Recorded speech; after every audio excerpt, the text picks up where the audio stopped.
Here's Navarro on the run. Navarro's going to keep it. Navarro for 6. Touchdown, Bobcat. I can feel I had a hard time staying in my own lane. Oh my goodness! Red Murdoch, pick 6. Harvath inside the 30 to 20. Blake Harvath will score. And Mendoza takes a big hit. He never saw it coming. Trey White got in there. There's his man, Rucker. And nobody's going to catch him. Goodbye. Intercepted. Tyree Skipper. Touchdown.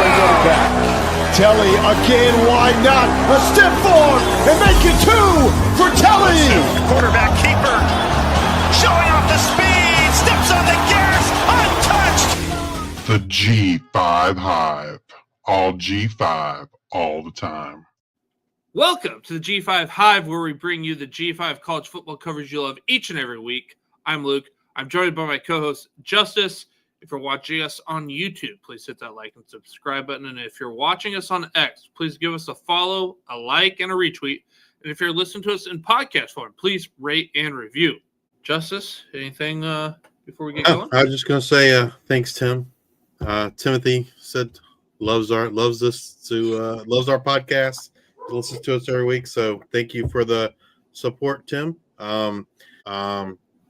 Website's live. Maybe this week I can find some time during the week to kind of go over all the stuff again. Like we did the initial announcement video, and a lot's changed, right? I don't know if it's changed, but there's been a lot of additions. Added, yeah. A lot of stuff added since that first video.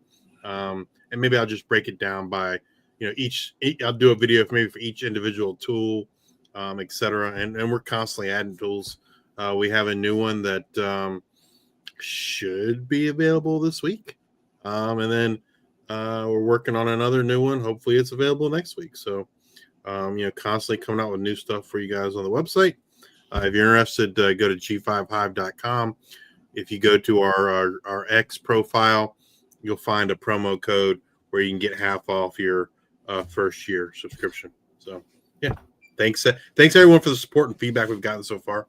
All the feedback on the website's been really, really positive. And we've gotten a couple suggestions that we've already incorporated in some of the tools. So yeah, cool stuff. So let's get right into our Conference USA, our Week 11 review. Saturday games. We had Missouri State at Liberty. The first half, it would be 10-0 Liberty. Third quarter would feature 6 possessions and 5 punts. However, Missouri State would be able to score on a 28-yard pass from Jacob Clark to Jamari Robinson, as the Bears would cut the lead to 3. But then the fourth quarter had some fireworks. There were 7 possessions and 3 scoring drives. At this point, there had only been 3 scoring drives in the entire game. So while I'll say 3 isn't a lot, it was a lot for this game. Grading on a curve here. Missouri State would score a touchdown to take a 4-point lead, but Ethan Vasco would respond with a 3-yard touchdown run of his own and put the Flames back up 17-14 with 8:10 to go. Missouri State would get the ball back later in the quarter with 1:21 left. Who do you lean on in this situation? It's got to be your leader of this team, Jacob Clark. He was 4 of 4 with a 22, 20, and 15-yard pass, and he caps off the drive with a 13-yard touchdown pass to Tristan Gardner to take a 21-17 lead with 27 seconds left. Missouri State wins 21-17. Great first year in the FBS and Conference USA for both Missouri State and Delaware. I think they both have exceeded my expectations for them this year. I thought they would be competitive. I thought both, from an offensive standpoint, I was more concerned about the defense. But man, they've both exceeded my expectations for sure. You just teed it up great. Actually, yes, that's the word. Teed it up great for this one. Louisiana Tech at Delaware. Let's jump right to the fourth quarter. It's 17-16 Louisiana Tech after a Clay Tevin. Is that how you say it? Yep. Tevin? Thevenin scored a touchdown. Great audio here. He scores a touchdown with 3:32 left to go in the game. Delaware would go for it on 4th and 10 at their own 30. Nick Mitakuchi would throw a pick 6. This practically seals the game. It's 24-16. There's 2:34 left. But as we've seen, Delaware's offense can be explosive. They would march down the field, and Nick Minicucci would find Elijah Sessoms for a 3-yard touchdown pass. They would fail the 2-point try as Delaware's now down 24-22. Like I said, you got to kick it. You got to tee it up. You tee it up great. They try the onside kick, and they get it. Then Nate Reed hits a 51-yard field goal to win it for the Fighting Blue Hens, 25-24. That's pretty cool to see. I think Reed missed a game-winning field goal. I don't know. Earlier in the season. Yeah, like 2 or 3 weeks ago. So cool to see him get some redemption, if you will. And then we've got Florida International, Middle Tennessee. I'm always interested to see what FIU team shows up. Joe Pisanski is going to get the start for FIU. They don't have very high hopes. It's a back and forth contest through 3 quarters. It's 34-24 FIU after 3. Didn't see that one coming. Then at the end of the third, Middle Tennessee would try a fake punt at their own 29-yard, which was unsuccessful. FIU got 3 to start the fourth. So pretty down, not getting a touchdown kind of sucks there. But anyways, Middle Tennessee proceeds to throw an INT, and FIU would turn that into 6 as they would fail to get the 2-point try. Then Middle Tennessee turns the ball over on downs, and FIU scores 6 again. Doesn't get the 2-point conversion again. It's now 49-24 with 11:16 to go in the game, and FIU touchdown with 9:15 left seals the deal as they go up 56-24 and win it by the score of 56-30. Joe Pisanski had himself a day as he accounted for 5 touchdowns on the day. Not on my bingo card. Yeah, I mean, yeah, if you told me Joe Pisanski was starting, I'd be like, this is going to be an ugly, ugly game. Be interesting to see if there's a quarterback controversy brewing there for FIU. Who knows? Kewan Jenkins has been their starter all year. He's had an up and down season, just kind of like FIU has. So be interesting to see what happens moving forward. And right. Derek Mason did not get fired yet. But that just feels like, that's going to happen any day now. All right, Jacksonville State at UTEP. Let's skip right to the action on the fourth quarter when Skylar Locklear found Eric Williams a third for a 19-yard touchdown to tie the game at 27 apiece with 2:15 left in the game. And then Garrison Ripa would hit a 45-yard field goal with 1:26 left to put the Gamecocks up 3, 30-27. That's going to be the final. I think this game honestly came down to one big play for me. Caleb Nix picked off Locklear and returned it 93 yards to the house in the second quarter. It was 10-7 Jacksonville State. UTEP driving. They're about to score. It could be 14-10. It could be 10-10. Instead, that pick six makes it 17-7. Like I said, it came down to a last-second field goal. That was like just a pivotal part of that game. Yeah, UTEP has, I don't know, I'm surprised that the game was as close as it was, right? I would thought Jacksonville State would have beat them more handily. So this marks the second game. Like, I don't know if this makes sense, but like watching Jacksonville State run the ball, their numbers are huge. Like they're just crushing it on running the ball, but it doesn't feel that way. When I watch them, it doesn't look like they're crushing it. It's like, oh, they had a big run or two in the fourth quarter that got them there. Like there's just this disconnect between like what the box score looks like and then what it feels like in the game, if that makes sense. Sure. And it's been like the last 2 weeks. I just don't know if something's going on with that offensive line or what. Just, I don't know. Something seems off. All right. Kennesaw State versus New Mexico State. This is a wild game. So we had a big first quarter for Kennesaw State. They're up 17-0 after 1 and led 24-7 at the half. Let's move to the fourth quarter. Logan Fife had just connected with Devon Fappel for a 2-yard touchdown, and it was his third touchdown in the last 4 games to cut the lead to 10. It's 24-14 in favor of the Owls. An Owls 3-and-out, and New Mexico State touchdown would make it a 3-point game with 5:28 left. The next play for the Owls is an INT. New Mexico State is about to come all the way back and take it over as they take over on their own 40-yard line. New Mexico moves the ball down the field, but Fife is intercepted at the Kennesaw State 35-yard line. And it looks like the Owls will escape, or will they? They have to put it back to the Aggies, who take over with 1:51 left in the game. They get 3 big chunk plays. Ryan Hawk gets set up for a 50-yard field goal and misses it. The Owls do hang on to win this. The Owls only had 91 yards in the second half, 0 points, 4 punts, and 2 interceptions. It was just like you watch it, and it was one of those games where I watched at the beginning. I was like, oh, boy, like this is going to get out of hand. And then I look at halftime. I'm like, all right, you're not really putting up any points. And then I check back later. I'm like, oh, okay, we have ourselves a game. And then I watched, a majority of that second half. I was just like, yeah, reminds me of a lot of JMU games, like where there's so many second half adjustments by JMU where the opponent can't do anything and the JMU offense goes nuts. It's kind of sounds like what happened here, right? The New Mexico State defense kind of shuts Kennesaw State down, and Mexico State offense goes to their version of going nuts. Can't quite get it done, but yeah. I'm excited about Odom as he progresses. Like, he's going to be fun to watch. All right.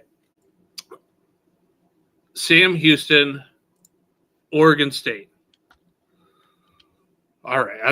I mean, I don't even know how to go about this. Like, what I didn't have on my bingo card was this game. Sam Houston had 8 first downs and was outgained 474 yards to 151 in total yards. Special teams is the difference. Sam Houston took the opening kickoff of the second half back for a touchdown to make it 17-14 in favor of Oregon State. Then a blocked punt by Brody Henderson would return for a touchdown, and the Bearcats are up 21-17. Oregon State would go for it on 4th and 3 from the Sam Houston 10 with just 4 minutes left, but they would not be able to convert. Then it was just a game of hot potato as the drives would go. Sam Houston punt, Oregon State interception, Sam Houston interception, Oregon State turnover on downs. It's Sam Houston's first win of the season. Like I said, that one, ugly. Yeah. Like, how do you lose a game when you outgain a team like, 4-1, 3-1? Like, that's just like, oh my God, that's so bad, so bad. Sorry, Clint, if you're listening or watching.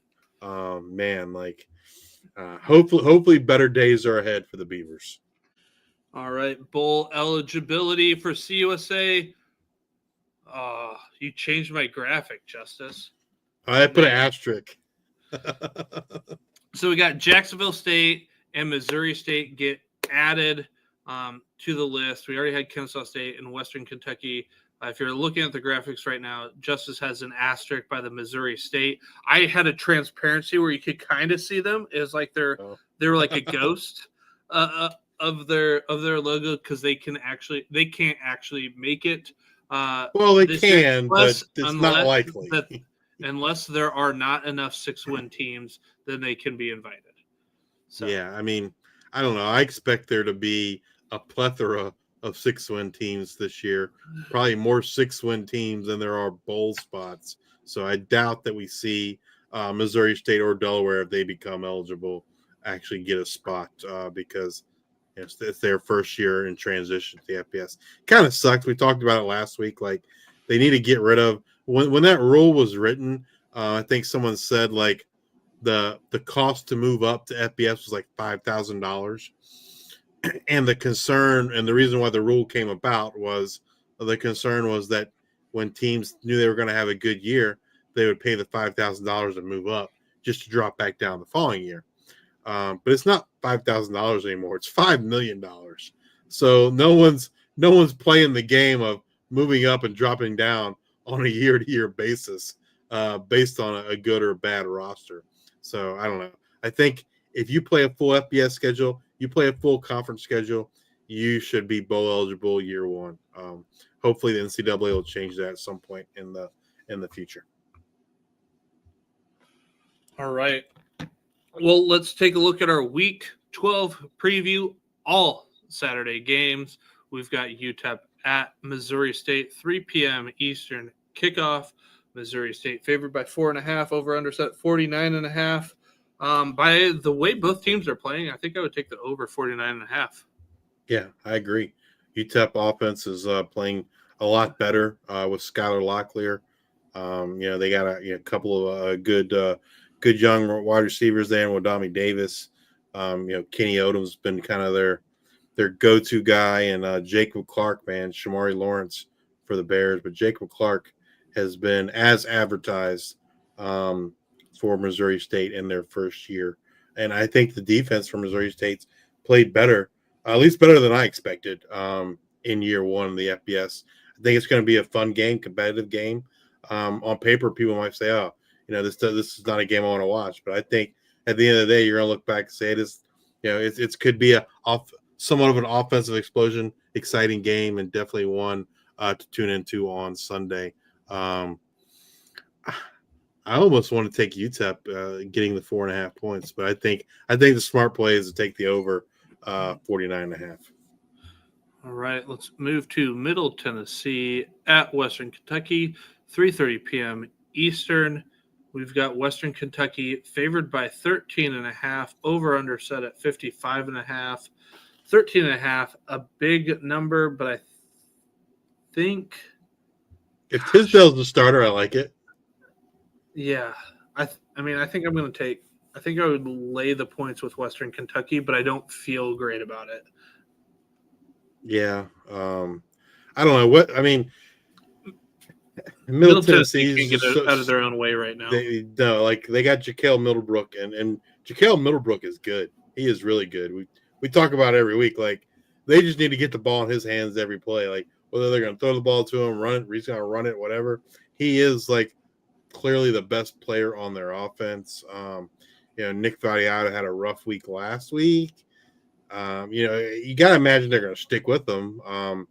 But I don't know. I know this, you think about this in NFL, right? Like, will the head coach play the rookie just to kind of try and save his job? I think for Mason, I think it's like, Vadiato gives him the best shot to win, but would he make a change to like a Roman Gagliano? Just for he did get some playing time last week, right? So I was wondering, like, do you think they'll make a change? I don't know. I don't think so. No, I don't think so. I think Derek Mason's a dead man walking, so to speak. He's going to be gone at some point. My guess is they're waiting to the end of the year, unless they're like, I don't know their financial situation. Maybe the financial situation is not bad. They can't afford a buyout. I don't really know, but yeah, I fully expect Derek Mason to not be the coach of the Blue Raiders heading into 2026. So yeah, give me Western Kentucky laying the 13.5 points. All right, and then we've got a G5 versus P4 game here. New Mexico State at Tennessee. I have number 21 here. ESPN says 25, but I know that's not true with JMU and yeah, that's not USF, right. So I have no idea where they got well, that might be. You know what that might be? That might be the college football playoff ranking from which would have been from last week, right? Because gotcha. I don't think the new show doesn't come out until Tuesday night. That's probably what that is. Anyways, New Mexico State at number 21, Tennessee. This one over under set at 61.5. Tennessee favored by 40.5. 40.5. Big number. It is, but I mean, if you had to bet something, that's what I'm going to take. But I think I don't know. Like, I always avoid games like this because you don't know. Like, is Tennessee could take their starters out at halftime and rest them for the rest of SEC play. I do feel comfortable saying though, New Mexico State will not win this one. Yeah, absolutely. All right, Liberty at FIU, 5 p.m. Eastern. Liberty favored by 2.5, over under set at 52.5. This is the week. I never know what to do with FIU, but I'm going to say I'm going to take FIU in the points at home and dogs by 2.5 points. Give me FIU and the points. I think I'm going to be opposite. I think I'd take Liberty. Liberty laying the 2.5. You think they've got that run game figured out? You I they're think I back think to with, I think with Evan Dickens, man, like they need to feed Evan Dickens. He's had 2 great weeks in a row. I think he's they are gonna. typically a really good running team. They just They are haven't really figured it out this year, and with the exception until of maybe recently. the last 2 weeks. Yeah. So I think Evan Dickens is. I think Evan Dickens will have another big game for the Flames and lead them to victory. All right. Then a game that I'm kind of excited about. Low key, really excited. Delaware at Sam Houston. 7 p.m. Eastern. Delaware is looking to become bowl eligible. Let's see here. Delaware favored by 9.5 points. Over under set at 56.5. I am tempted to take Sam Houston and the points. And let me tell you why. Let me tell you why. Delaware and Sam Houston are the number 2 and number 3 worst teams in the nation in terms of letting the rush defenses and just what opposing running backs can do. So if Sam Houston can control the ball a little bit and get some explosive plays from Elijah Green, let's see if Hunter Watson plays in this one. I think Sam Houston could be kind of sneaky in covering the points. I don't think they win, but then I also can see Nick Mitakuchi running the ball a lot. And I think this one actually, I guess if you want to do one, take over 56.5. I think this has a sneaky game to have a lot of points. I think Delaware's going to score a lot of points. I think the Delaware offense, Nick Minicucci, Jonathan Silver, Kyrie Duplessis, I think they're going to have a field day on Saturday. They're going to have huge games, and I think Delaware is going to blow out Sam Houston. So if I'm betting, I'm taking Delaware laying the 9.5. All right, Kennesaw State at Jacksonville State. People in the chat, they want this one. This is a big one. 2 undefeated teams in conference play. 2 undefeated conference teams. 8 p.m. Eastern. Kennesaw State favored on the road by 2.5. Over under set at 53.5. I like Kennesaw State. I just like how they've been playing this year. I like how they've been playing, so I'm going to lay the 2.5 with them on the road. Yeah, it's I don't know that I really. For me, I think this is more of I want to watch this game. I think it's going to be a good game. Yep. The loser is probably he's not eliminated, but they have a harder road to make it to the Conference USA Championship game. The winner, you would think, is like almost assuredly there. You got both Kennesaw State and Jacksonville State at 5-0. You got Liberty at 5. I mean, not Liberty. Western Kentucky at 5-1. And so figure like it's the winner of this game versus Western Kentucky. It's kind of who you think it's going to be in the Conference USA Championship. I mean, if I had to pick a winner in this game, I think I agree with you. I think I lean Kennesaw State and laying the 2.5 points. But I just think it's going to be a good football game. Two fairly evenly matched teams. Excited to see what Amari Odom and Gabe Binyard can do, and then you got the Caden Creel and the Cam Cook show. Cam Cook, one of the top running backs in all of college football, much less the G5. Expected a good offensive showing from all parties in this one. All right. Then we're going to get into our Louisiana Tech Washington State game, 10 p.m. Eastern. Louisiana Tech looking to become bowl eligible in this one. It is on the CW, so you know it's going to get wacky. That's for sure. Washington State favored by 8.5. Over under set at 44.5. I'm tempted to take the under. Given the Baker news no longer being quarterback. If you want to take the under, if you want to take the Washington State 8.5, I feel pretty good about, either.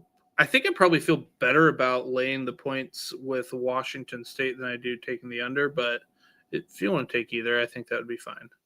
Yeah, I think I would take the under. I think this is an ugly game. I think with no Blake Baker, that Louisiana Tech offense could sputter. He was the one guy that seemed, or the one quarterback option this year that seemed to be able to get that offense going. And Washington State, I feel like's been ugly from an offensive standpoint all season long. So I just think this is going to be a rock fight game. And from a betting perspective, I'd probably something that I would avoid altogether. That's going to do it. So if you're watching us on YouTube, please hit that like and subscribe button. On X, give us a follow. If you're listening on Amazon Music, Apple Podcasts, or Spotify, please subscribe and leave those 5-star ratings and reviews. We're so grateful for the immense amount of support that we have received over the course of this year with the website and everything that we do. We thank each and every one of you. Be sure to join us next week as we discuss what happened in Week 12. We look forward to what is coming in Week 13. And as always, bring you up to date on all the latest news and happenings in the world of G5 college football. Till the next time, we are the G5 Hive.